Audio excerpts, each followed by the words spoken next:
तो question number 8 देखो, question number 8 कह रहा है open a T shape account for machinery and put the following transactions on the proper side. मतलब जिस साइड की जो ट्रांजैक्शन है हमें उसी साइड लिखनी है। ठीक है, तो देखो फॉर्मेट मैंने ये बना रखा है ऑलरेडी मशीनरी अकाउंट का। Date particular JF amount, date particular JF amount. ठीक है, डेबिट साइड ये होती है हमारी,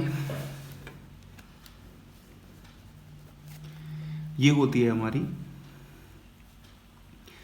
क्रेडिट साइड, शॉर्ट में हम इसको सीआर लिखते हैं। ठीक है बच्चों, तो मशीनरी देखो क्या होता है, मशीनरी हमारा असेट होता है। ठीक है, मशीनरी हमारा असेट होता है, ये हम जानते हैं। और अकॉर्डिंग टू मॉडर्न रूल, जो हमने मॉडर्न रूल पढ़े थे,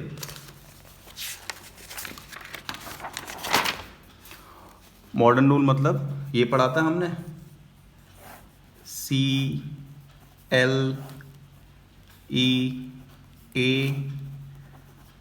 पिछले वीडियोस में। ठीक है, क्लियर। अब देखना ध्यान से, capital, liability, expense, asset, revenue. अब यहाँ पर बात किसकी हो रही है, यहाँ पर असेट की बात हो रही है। अब मॉडर्न रूल के अकॉर्डिंग अगर असेट हमारा इंक्रीज होगा तो उसको हम डेबिट करेंगे, और असेट अगर हमारा डिक्रीज होगा तो उसको हम करेंगे क्रेडिट। ठीक है, असेट अगर हमारा बढ़ेगा तो डेबिट करेंगे, और अगर असेट हमारा डिक्रीज होगा तो उसको क्रेडिट करेंगे। अगर नहीं समझ में आ रहा है तो पिछली वीडियोस जाके देख लेना, वहाँ डिटेल में एक्सप्लेन कर रखा है। अगर असेट बढ़ेगा तो वो आएगा हमारा डेबिट साइड पे, इंक्रीज होगा तो डेबिट, और अगर असेट हमारा डिक्रीज होगा तो उसको हम क्रेडिट साइड पे लिखेंगे। ठीक है, चलो नेक्स्ट अब देखते हैं क्वेश्चन। अब बच्चों क्वेश्चन के अंदर पहला पॉइंट ही बोला जा रहा है मशीनरी परचेज्ड, मतलब मशीनरी खरीदी है। और यहाँ पर टू और बाय मत लिखना, उसकी भी जरूरत नहीं है, हम आगे चैप्टर्स में उसका यूज़ करेंगे। मशीनरी परचेज मतलब मशीनरी खरीदी है। ठीक है, तो असेट हमारा बढ़ा है नहीं बढ़ा है, मशीनरी हमारे पास आ गई है, असेट हमारा बढ़ गया है। तो देखो डेट तो कोई है ही नहीं है, तो यहाँ डाल देना 1। ठीक है, और मशीनरी परचेस करिए, हमारा मतलब असेट यहाँ पर बढ़ रहा है, इंक्रीज हो रहा है। मशीनरी हमारी फॉर्म में आएगी ना, तो हमारा असेट इंक्रीज हो जाएगा। तो यहाँ लिखो पर्टिकुलर्स के नीचे मशीनरी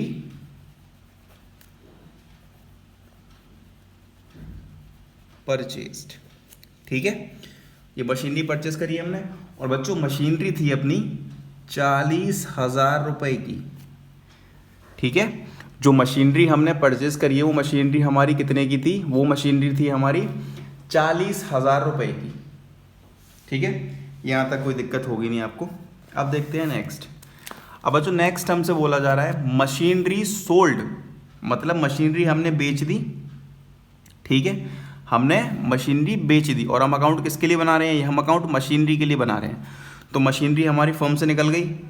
ठीक है, मशीनरी हमारी फर्म से निकल गई, तो मतलब हमारा असेट डिक्रीज हो गया है, उतना असेट हमारा कम हो गया होगा।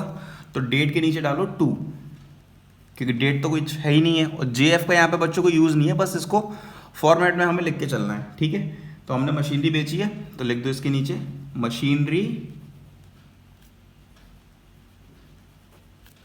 सोल्ड। ठीक है, कितने की मशीनरी हमने सोल्ड करी है, 10,000 रुपए की।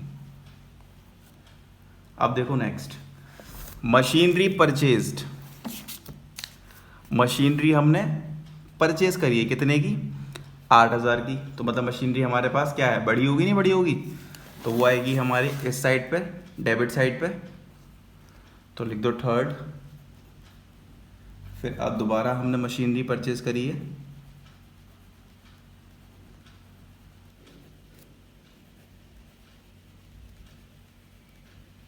परचेस्ड, कितने की मशीनरी थी, 8,000 रुपए की, तो वो हमारे 8,000 रुपए इस अमाउंट के नीचे आ गए। अब बच्चों नेक्स्ट है मशीनरी डिस्कार्डेड, मतलब मशीनरी हटा दी 14,000 रुपए की, तो वही सेम इस साइड आ जाएगा 3rd पॉइंट, मशीनरी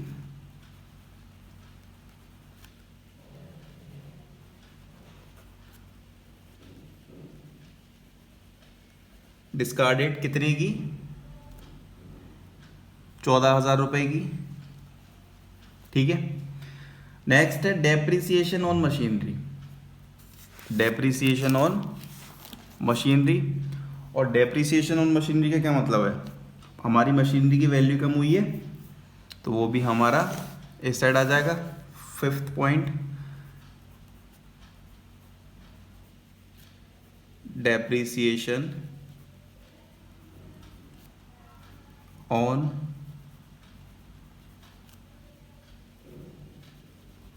मशीनरी कितना आ जाएगा, ये आपका बच्चों आ गया 1000 रुपये। ठीक है, ये आपका आ गया 1000 रुपये निकल के। ठीक है, अब देखो नेक्स्ट।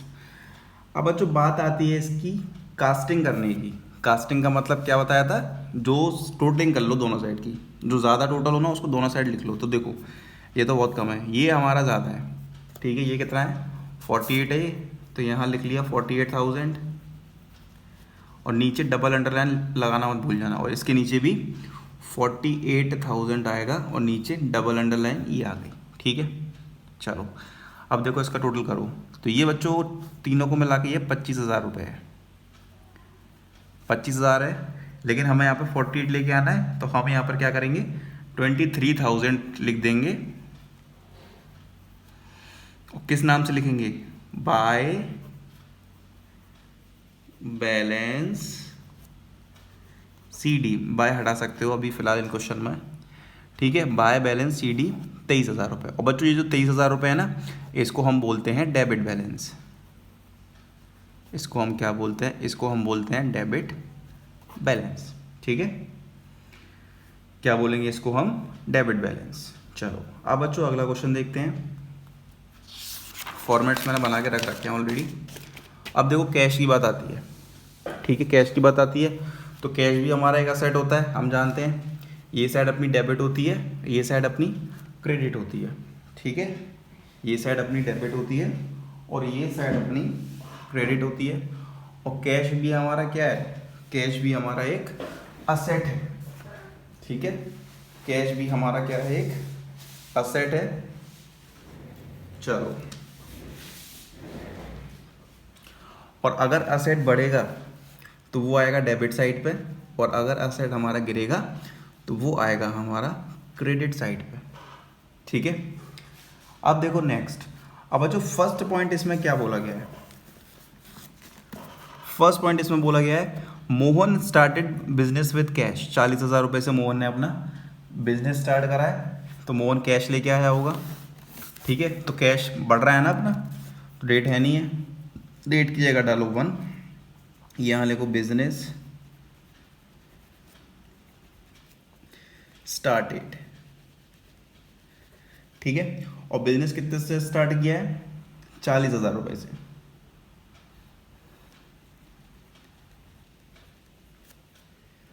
नेक्स्ट है परचेज गुड्स। ठीक है, नेक्स्ट क्या है हमारा, नेक्स्ट है परचेज गुड्स, मतलब सामान हमने खरीदा है, और जब हम सामान खरीदेंगे तो हमारा कैश गया होगा। ठीक है, जब हम अपना सामान खरीदेंगे तो हमारा कैश गया होगा, तो जब कैश गया है तो उसको अपन लिखेंगे क्रेडिट साइड पर। तो यहाँ लिख लो परचेज गुड्स। और हमने कितने के गुड्स परचेज करे हैं, ये हमने करे हैं 20,000 रुपये के। ठीक है, अब देखो नेक्स्ट। अब ये आ रहा है सोल्ड गुड्स, मतलब हमने गुड्स बेचे हैं, तो 24,000 रुपये हमारे खाते में आए होंगे हमारे पास। ठीक है, तो वो कहाँ लेके जाएंगे, वो इधर लेके जाएंगे।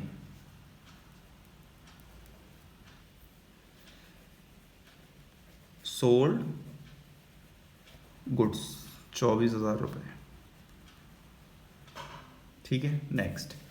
अब जो फोर्थ पॉइंट है पेड रेंट, हमने 400 रुपये का रेंट पे करा है, तो कैश हमारा निकला होगा, डिक्रीज हो रहा है तो वो इस साइड आ जाएगा।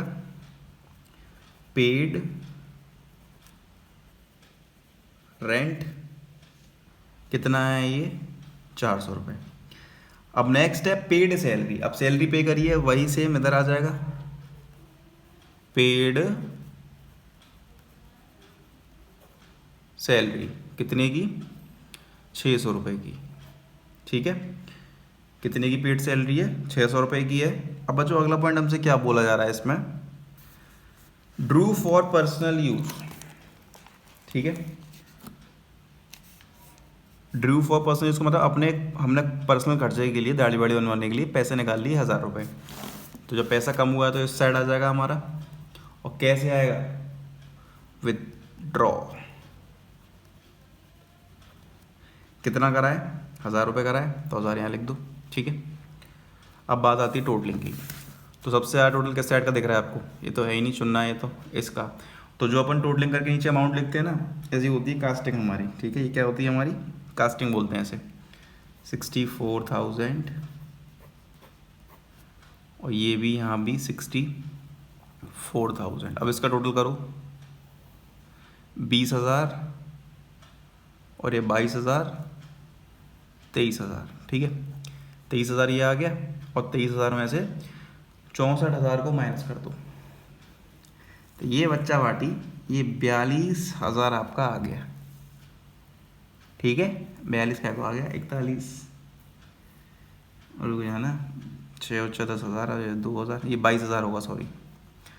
तो ये आपका 42,000 आ गया। अब यहाँ पे क्या लिखा जाएगा, यहाँ पे लिखा जाएगा by balance C D, you can avoid by. ठीक है, बाय को आप नहीं लिखो, कोई दिक्कत नहीं है क्वेश्चन में। अब ये जो बैलेंस आया इसको हम क्या बोलते हैं, इसको हम बोलते हैं बच्चों डेबिट बैलेंस। ठीक है, इसको हम क्या बोलते हैं, इसको हम बोलते हैं डेबिट बैलेंस। तो ये हमारा ये वाला क्वेश्चन भी हो गया। अब बच्चों क्वेश्चन नंबर 10 है। क्वेश्चन नंबर 10 तो बोला जा रहा है open a T shape account of creditor Rakesh. कोई क्रेडिटर होगा हमारा राकेश, तो उसका हमें टी शेप अकाउंट बनाना है, और फॉर्मेट में ऑलरेडी बना चुका हूं ताकि फालतू का टाइम वेस्ट नहीं हो। ठीक है, ये साइड होती है अपनी डेबिट, ये साइड होती है अपनी क्रेडिट। अब देखो क्लियर में आ जाओ, क्रेडिटर जो होते हैं वो हमारे लायबिलिटी होती है। ठीक है, इतनी बात तो पता होगी, नहीं है तो पिछली वीडियो जाके देख लो। क्रेडिटर जो अपने होते हैं वो लायबिलिटी होती है हमारी।